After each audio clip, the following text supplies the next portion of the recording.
Welcome to our session on how enableHR empowers managers. If you're attending this session, you should have already attended or watched our session on introducing what enableHR can do for you, which covered the functionality available to you and the navigation of enableHR. You may be an account administrator for your enableHR account, or you may be a management user.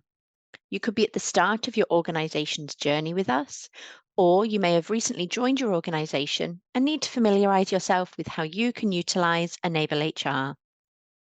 Your enableHR account should already be set up, either completed by yourself or someone in your organization. And if your enableHR account isn't set up yet, you or your account administrator will need to watch our 2 training sessions that cover the account setup. They're sessions 2 and 3 in this 4-part series. Through the key features currently highlighted on your screen, enableHR will help to make HR simple.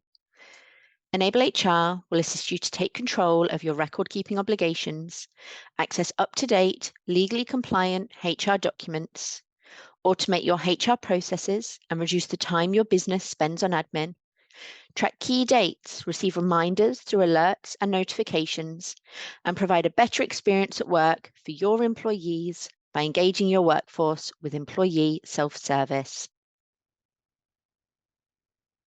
In this session, we're going to take you through how to utilize enableHR on an ongoing basis.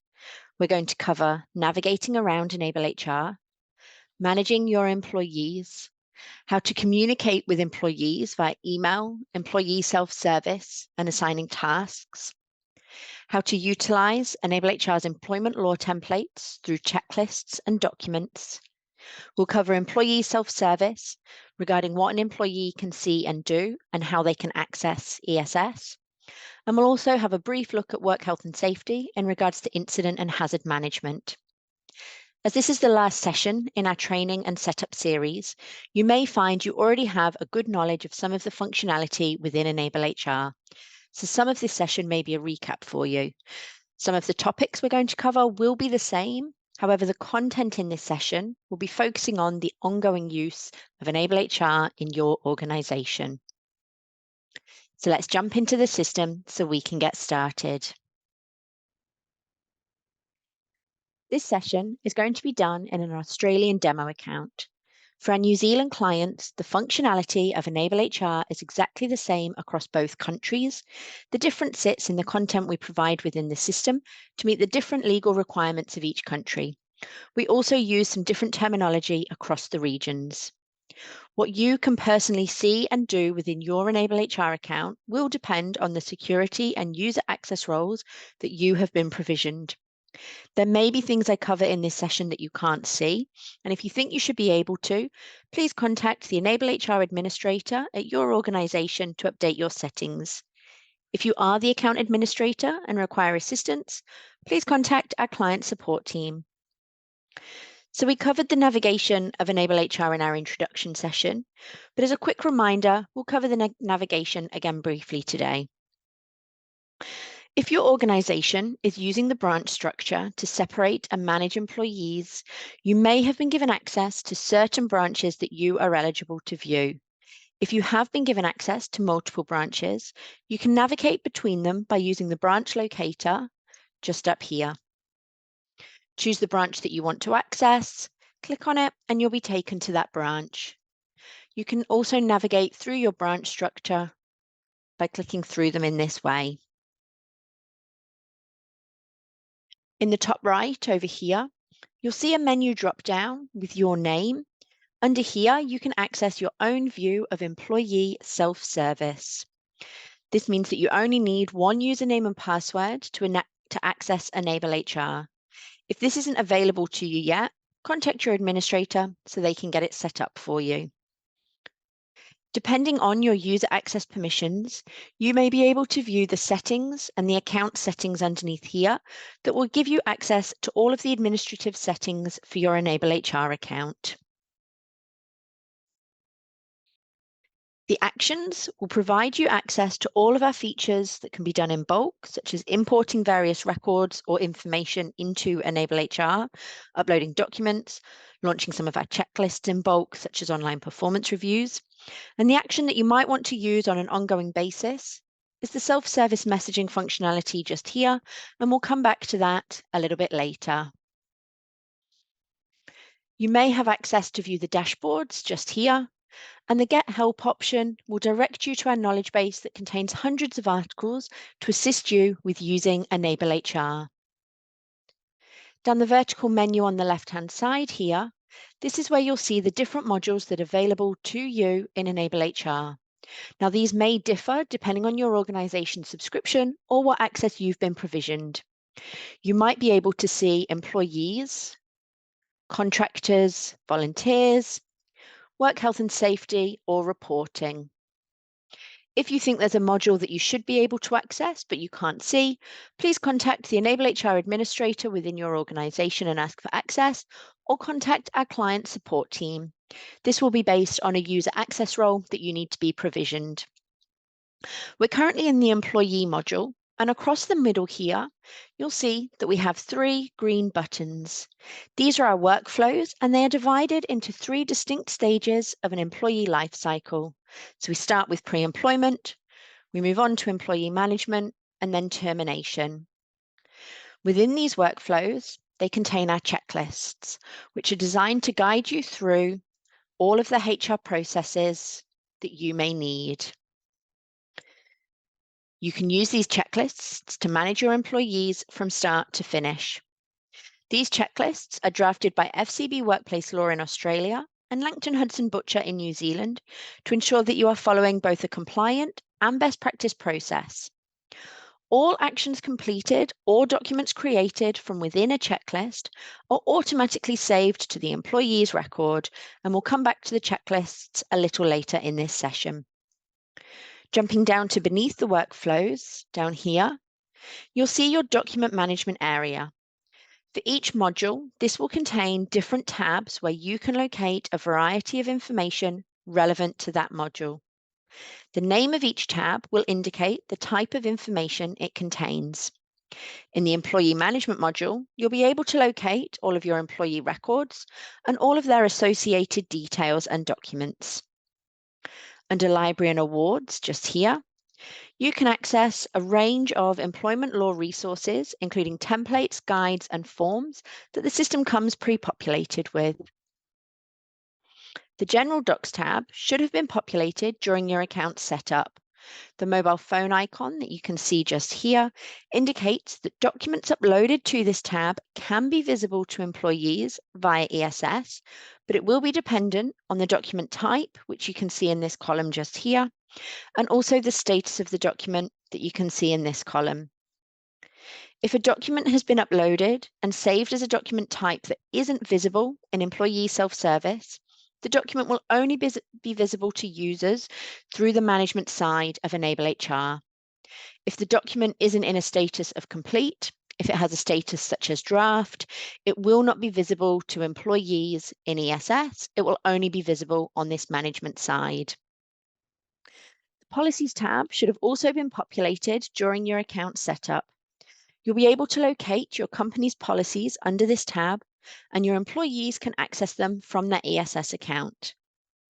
There are also tabs for you to manage things such as tasks, self-service approvals, and also alerts, and we'll come back to these a little bit later in the session. There are various search options available throughout enableHR. They enable you to search for particular records or documents depending on the tab that you're in, and they also enable you to filter by branch or whether it's a current record. So you can see these filters just here. You can use these filters to update your list without having to search for something in particular. Just choose the particular filter, untick it, and hit search to refresh that list. Please note, when you search, you will only be able to see employees and documents that you have been given access to. So now that we've covered the navigation of your main home screen, let's look at an employee record and what you can do on an employee record. Within an employee record, you'll see that there are a number of tabs to help organize the information stored about employees. You may see a slightly different list of tabs available based on integrations, customization, or the access that you have been provisioned. Under the Details tab that we're on at the moment, you can expect to find Employees Personal, Emergency Contact, and Employment Details, which are listed down here at the bottom. You can update any details in here by clicking Edit, making the changes required, and then saving them again. Employees will also be able to access their own personal details and update them from ESS, which you'll see towards the end of this session.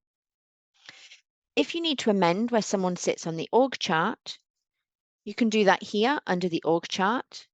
You can click on Move and move them to where you need them to be on that org chart.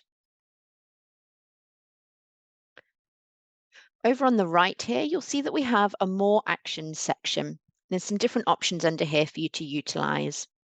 The most important items under here that don't also appear elsewhere in the system are Transfer and Merge. If you're using branches to organize your account, Transfer will enable you to transfer an employee's file between branches, and you'll have a few different options to choose from, depending on whether you need an audit trail to indicate the branch that they were previously in. This will depend on the circumstances around why you're transferring the employee file, so pick the one that's best for you. Merge, just here, will enable you to merge two employee files together if you've somehow created a duplicate employee record. It will also enable you to merge a candidate file into an employee record in case a new record was created as an employee rather than converting a candidate into an employee in the system.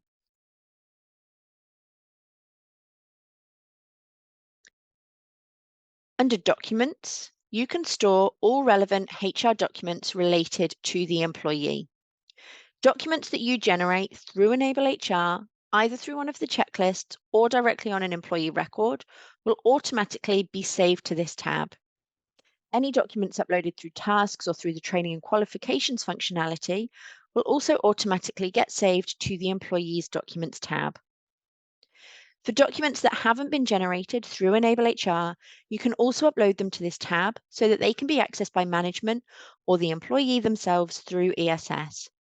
If you have a lot of documents to upload, like during your setup phase, you'll probably want to utilize one of our bulk upload options, which is under Actions, Bulk Upload, and there's two different methods you can choose from under there. On an ongoing basis, you'll probably only have a few documents to upload at a time, and so you can do this on an individual basis by using Upload a New Document just here. When you upload a new document, you'll see that you have the option to upload a file or create a link to a document that is stored externally from enableHR. When uploading a document, enter the details about the document that you're uploading. If you upload the file first using Select File, it will pre-populate the title of that document. You can then make any edits as required to the title of that document. You will need to choose a document type for the document, and this is important for a couple of reasons. I briefly mentioned it when we were over on the General Docs and Policies tab. The document type that you choose may impact who can view the document, including the employee through their self-service portal, and you may want to be able to report on particular document types in the future. Within our knowledge base, you can view an article that lists the document types that are visible to employees through ESS. The default document type when uploading a document is Other Document, as you can see here on your screen. This document type is not visible to employees through ESS, so by default, if you don't change the document type, your employees will not be able to see that document through ESS. We also have two generic document types that you can use for documents that you do want them to be able to visible through ESS, and that is ESS Doc and ESS Form. In this instance, I'm going to choose a document type of training. Depending on what the document is, you may want to include a version, a signature date, or an expiry date, and you can also set up reminders as well. Once uploaded, you'll see that you come into the document information. Through here, this section outlines the details or the properties of the document, and you can make any amendments to the document type, expiry date, status of the document, etc. here if needed. If in future you need to upload a new version of a document, you have the option to do so just here by uploading a new version, and that will then override the current version that is shown on the main screen. If the document type allows the employee to view the document through self-service, they'll only be able to view the current version, not any previous versions that would then be shown to management down here. If we go back to the employee's profile by clicking their name just here, you can see that that document has now been uploaded just here. The document type under this column and the status just here are what will control whether that employee can see it through ESS. A document will have a status of draft, like these ones just here, if you have set it to that through the details on the document, or if you have only partially created it through one of our checklists or directly from the Create a New Document button just here. In regards to the Create a New Document functionality, there are a lot of documents included in the templates that form part of a bigger HR process that you'll need to action. For example, a letter in relation to poor performance. These documents, we would recommend creating them through the relevant checklist within enableHR, such as the Counselling for Poor Performance checklist, rather than creating the document directly on the employee's file using that button of Create a New Document. This ensures that all applicable process steps are also covered to assist you with compliance, as well as creating the document required. If the document you're wanting to create doesn't have a wider process and an applicable checklist within enableHR to complete, you can create the document using this button and it will save the document directly to the employee's file. If you click on Create a New Document, you will be able to see an example of all of the templates that are pre-built into the back end of enableHR for you to utilize.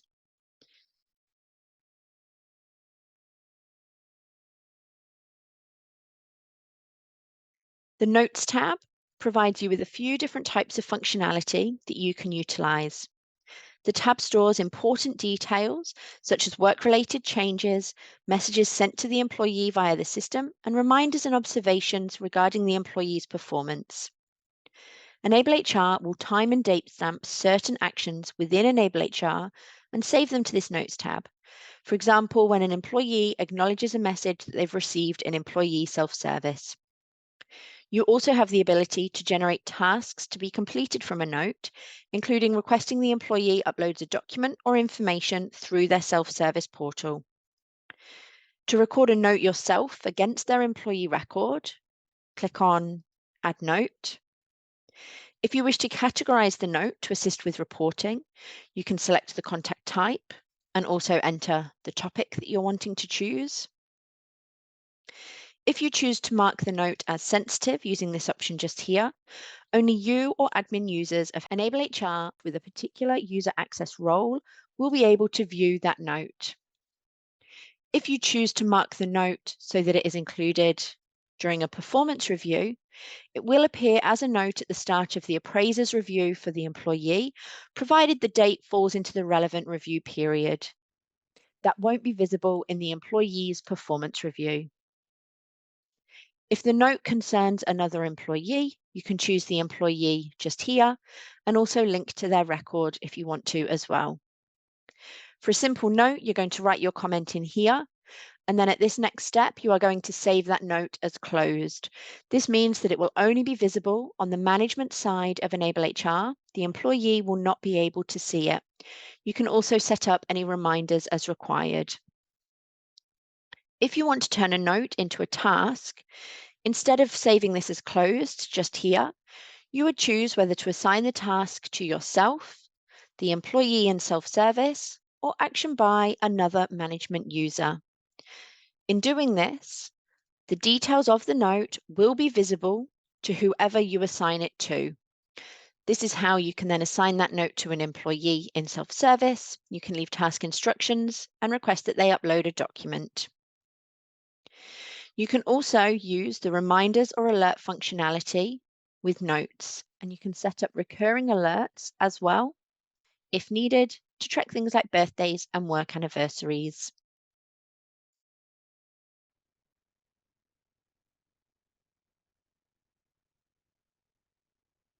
There is a training tab to record information about training and qualifications for the employee. Prior to utilizing this functionality on employee records, a competency library will need to be set up on your account through the Training and Qualifications Administration, and we cover how to do this in our account setup, getting you up and running session. In creating your competency library, we do encourage you to think as widely as you can regarding what you might want to track on your employees' records. If you don't have access to the Training and Qualifications Administration, which you can access either here or up under Settings, you can go to Training and Qualifications. You may need to ask your account admin to add the competency to your library or request the appropriate user access role so you can do it yourself. On an employee's record, you can add an individual competency just here, where you will be able to see all competencies that have been set up within your organization's library. You can also choose to assign a role just here. And once that has been done, you can then update the details of a competency and upload or link any documents to their file. All competencies have expiry reminders built in, which will trigger an alert to anyone subscribed to training and qualifications alerts 3 months prior, 1 month prior, and when that competency expires. To update the details about a competency, come down here and click on Update. Through here, you can click on Update Details and enter any applicable information. You can also click on Update, upload a document, or attach to an existing document that is already loaded against that employee's file.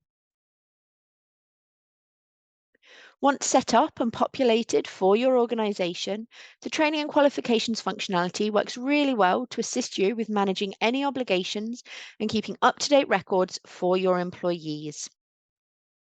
Employees can also update their own training and qualification information through their ESS portal. And I'm just going to touch on one of our reports that this section feeds into. So navigate to Reporting, and then under Training Management, just here, you'll see that we have a record versus competencies matrix. Choose the employee record and hit Generate. This will show you all of your employees down the side here and all of your competencies across the top. You'll then get a really fantastic snapshot as to the current status across your organization, including whether competencies have been marked as not applicable, if they are missing from an employee's file. If they're completed, you'll see the date that it was completed. And if they've expired, you'll see the date that it was expired. Scrolling down, you can see that you get quite a good view of all those different competencies through here.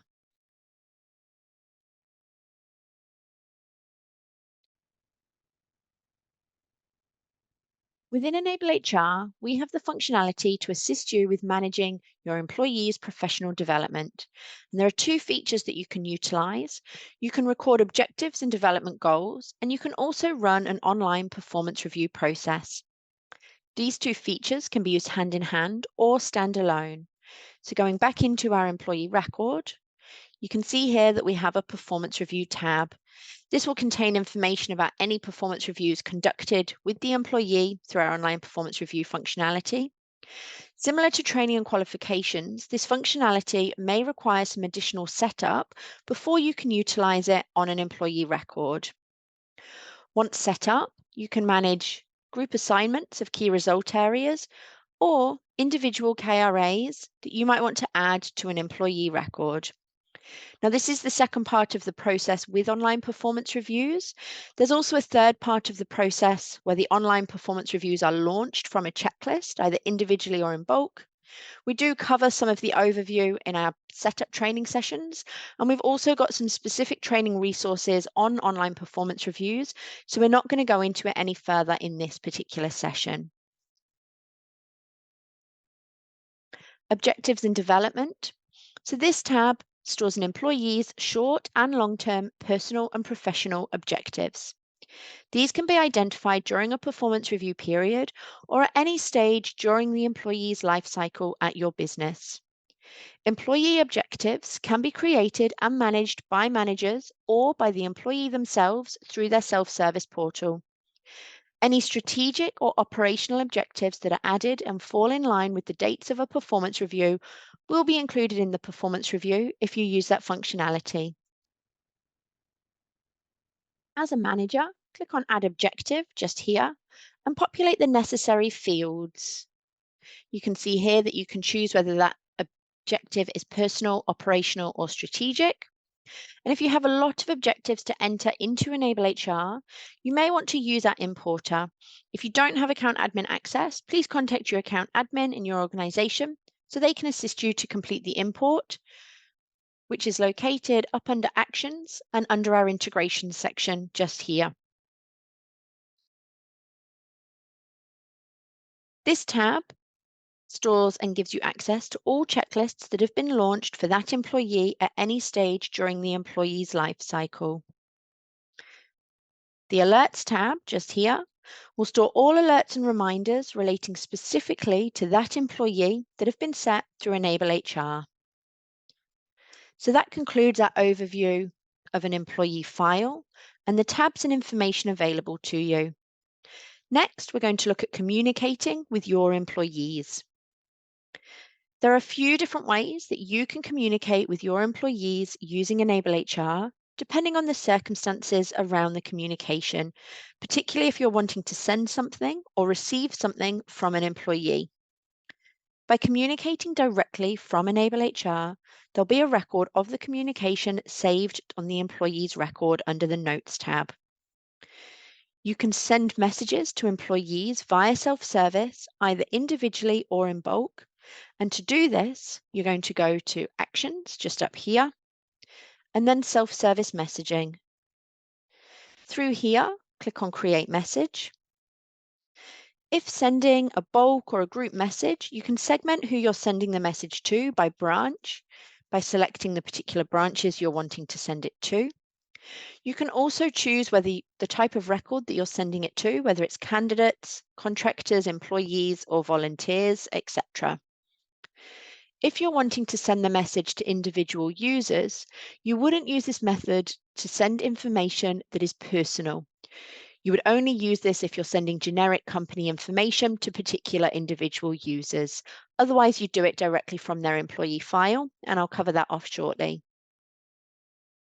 So if we were going to send it to all of our company, we would then choose the employee record, enter a subject, and then a message body just here.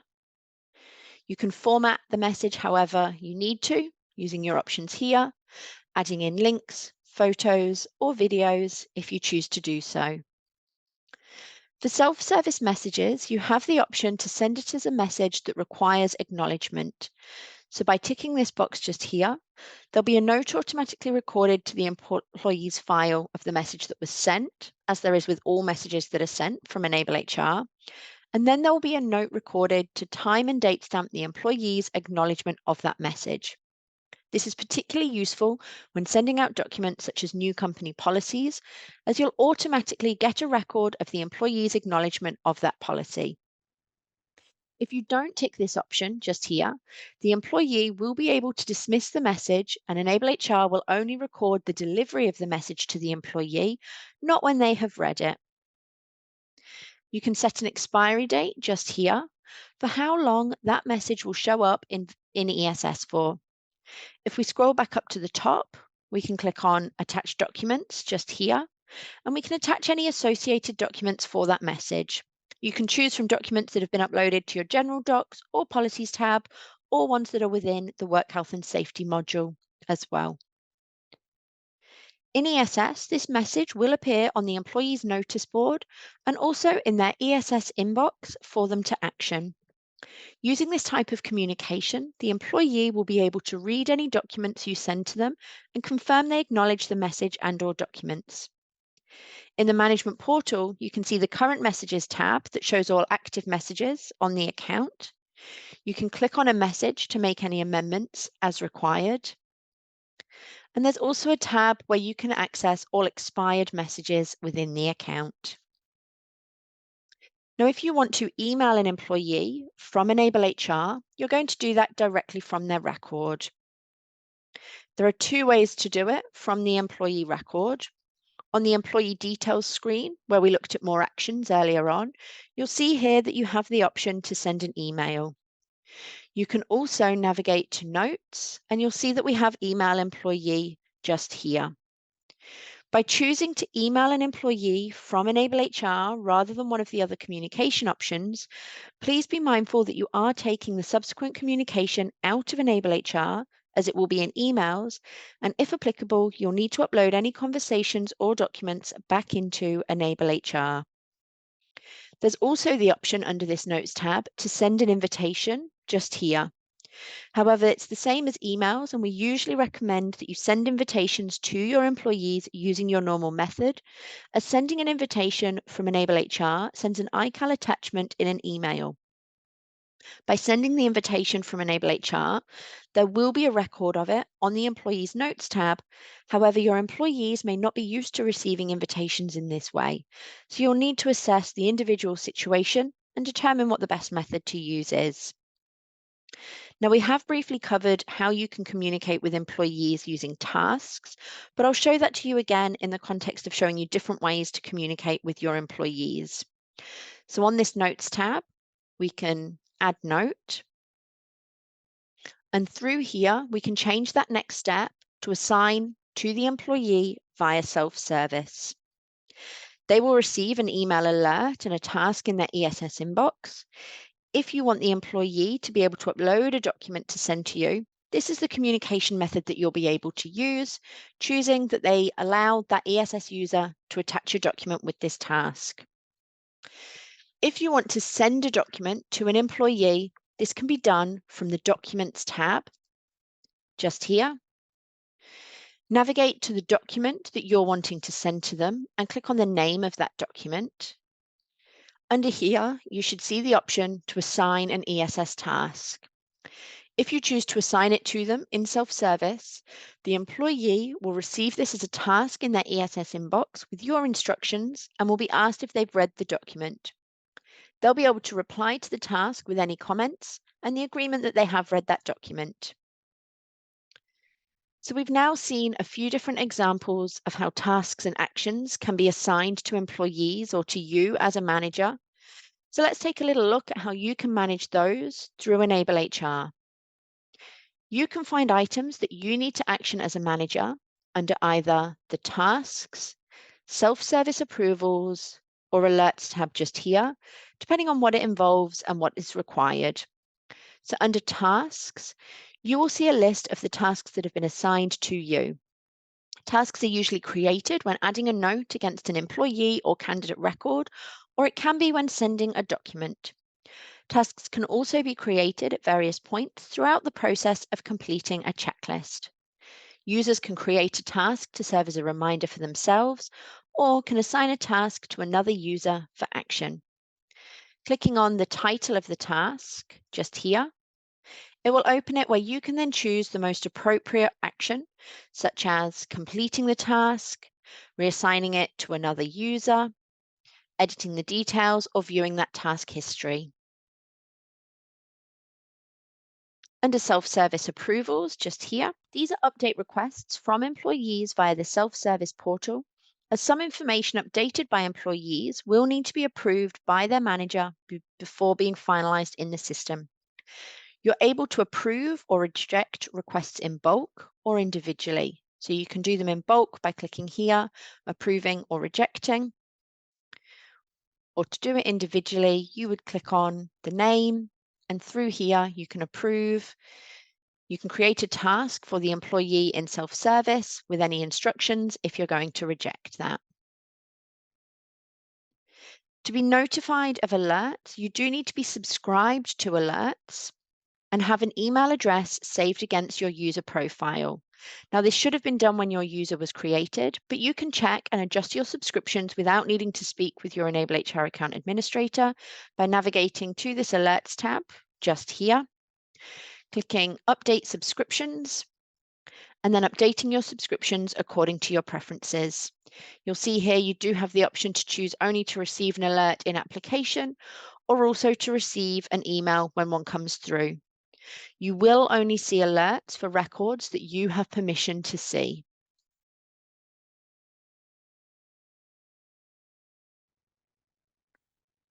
Next, I'm going to show you how to utilize the employment law documents that are built into enableHR.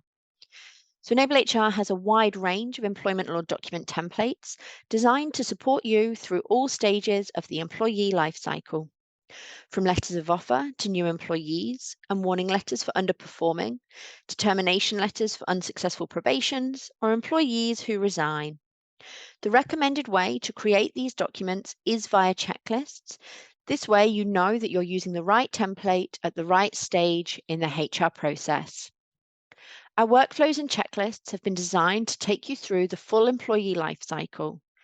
Different people within your organization may have different responsibilities in terms of which checklists they will be using, or even which parts of checklists they will complete. This will come down to each organization to define what is relevant to them.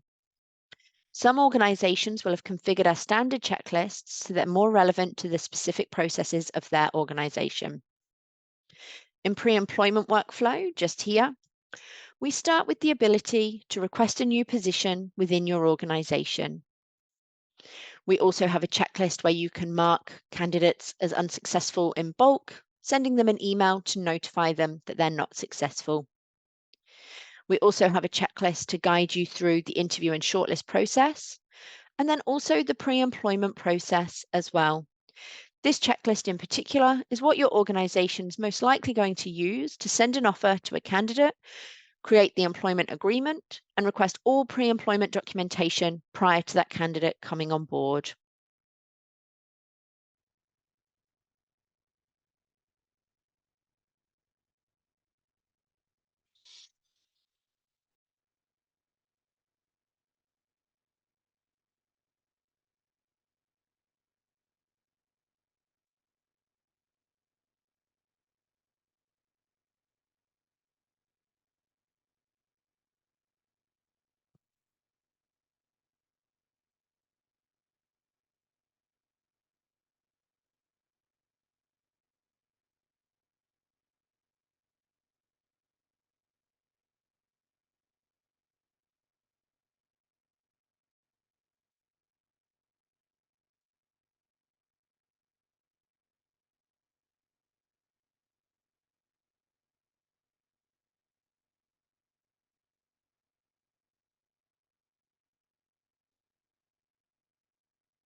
If you're a manager in your organization, you may not be required to complete any checklists under that pre-employment workflow, and the checklists under employee management might be more relevant to you.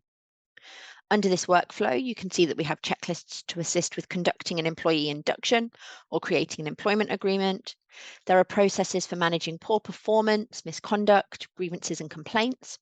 And this is also where you will access our online performance review checklists that I mentioned earlier as that third stage of our OPR process. When you click on the plus symbol to the left of the checklist that you want to open, just here, you'll see that you get the option to either initiate or resume a previous checklist if it's one that you're continuing one that you've already started. Select the relevant candidate or employee that you want to complete that checklist for, and this will then launch that checklist against their file. You're going to work through that checklist, completing each step as you go, using the action buttons down this right-hand side. If you need more information about a particular step, you can click on that info bubble and it'll give you further information. Some steps will be compulsory and will prevent you from going any further until those steps have been completed, and some steps will be optional and you'll be able to select skip as the action. As previously mentioned in this video, where possible, we do recommend creating documents from our legal templates as part of a checklist to ensure that you have carried out all necessary actions and that everything is documented. So at the relevant step in the checklist, you're going to click on Create. And then you're going to create a new document. Select the particular template that you're wanting to open up, or it may be that it opens up automatically for you. You're then going to go through a question and answer process to enable you to tailor the template document to align with the details of the employee and their unique circumstances. Now, I'm not going to go through the full documentation creation process, but when you do get to the end of it, you can review those questions and answers and amend them as required. You can preview the document that you've created and then click Next if you're happy with it. This will save it as a PDF and automatically save it to the candidate or employee's file. You'll then need to resume the checklist.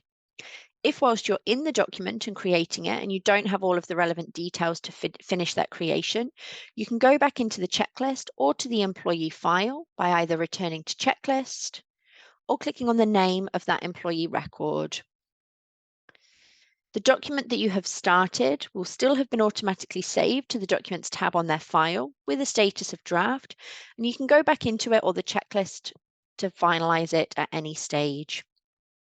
For any of the guides or forms that are used within the checklists, these are indicated by these blue links just here, and you can also access them from the Library and Awards tab if you need to use them outside of a checklist. Under our termination workflow, just here, you will find all of the different checklists to help you manage the different scenarios for terminating employees. All of our checklists work in the same way. They guide you through the process that you need to complete, assist you with creating documentation, and recording all steps that you're taking along the way. So next in this session, we're going to take a look at employee self-service, including what an employee can see and do. Your view of ESS will be the same for you as it is for all employees in your organization, as you're also an employee. As a manager or account admin, you should be able to switch to your ESS view up here in the top right and switch to the employee view. The content within ESS can differ per employee depending on what the employee has access to. The main difference will be their personal information and documents, and then anything that has been assigned to a particular branch that they sit within. When you first log into ESS, you see your notice board, which is what I'm on at the moment. This will show any ESS messages that have been sent out from your organization from that management side of enableHR. These messages could have been sent to a team, particular branches, or employees could have been selected individually. There will be two options on a notice board message, depending on what was set on the message. They'll either have the option to say, I have read this message, confirm that they have viewed any documents and the documents are stored there, or the other type of message would just simply read dismiss just here instead. Your inbox will display any tasks that have been assigned to you. These could be from a checklist, such as the pre-employment or induction checklist, or they could be sent from a note on an employee file. Now, that could be yours or someone else's, being as you are a manager or an account admin within the account. It could be in relation to completing a performance review, or it could be in relation to updating info about your competencies. Click on any of the tasks in your inbox, and you'll be provided with instructions of what is needed for that task. You can see all messages or tasks that have previously been completed under your archived option just over here. Under the Me tab, this is where an employee will find all the information that relates specifically to them. The Details tab contains all of the employee's details. Most of these personal details can be updated by the employee, and they'll then need approving on the management side before they take effect. Going back into Me, and then down to Training and Qualifications. This tab will show any competencies that have been assigned to the employee from their management portal, or that the employee has added to their own record through ESS. The employee can update and make amendments and attach new documents when required through here. The employee can also add any competencies from the library that's been created on your account by scrolling down to the bottom and clicking on Add a Competency. They'll then see all competencies within your account and they can choose to add one to their record. Under My Documents, If I scroll back up to the top,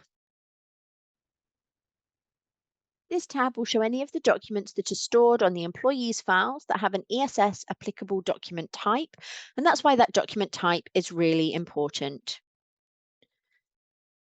My performance reviews, just here, is where an employee can access any current performance reviews that they need to complete and also any previous ones that they've done. Objectives and development. So through here, an employee can see any objectives that have been set for them, and they can also add any objectives themselves through add an objective just here. This will need to be approved on the management side, but it's a great tool to get your employees involved in their own development. Under My Organization, under here, a manager will be able to access the performance reviews of the employees that report to them. All employees will have access to the General Docs tab to see all of your company documents, as long as they have that status of a current and that they are also saved as an ESS applicable document type on that management side. Under the Policies tab, just here, your employees will be able to access all company policies that you've loaded with ease. If you have work health and safety, you'll also see a safety tab just here, and employees will be able to access all of your documentation through here.